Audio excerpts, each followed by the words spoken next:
Viewers, have you ever thought about a month in which blessings pour down like rain? The doors of forgiveness are open and the gates of hell are closed. Yes, indeed, that month is Ramadan, the month that Allah Almighty has chosen for our spiritual growth, for building piety, and for drawing closer to Him. This is no ordinary month. It is a time when every moment can become an act of worship. Every prayer draws near to acceptance, and the reward for every good deed is multiplied many times over. Our hearts and souls are eager to welcome this month from Allah. Viewers, this is the time to spend our best days, to raise our supplications, and to enhance our deeds.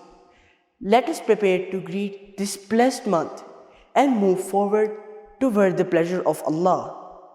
Viewers, Ramadan is a golden opportunity to change our lives. Let us cherish this blessed month, turn to our Lord, and join the race for many good deeds. May Allah grant us the ability to spend this Ramadan in the best possible way and shower us with His blessings.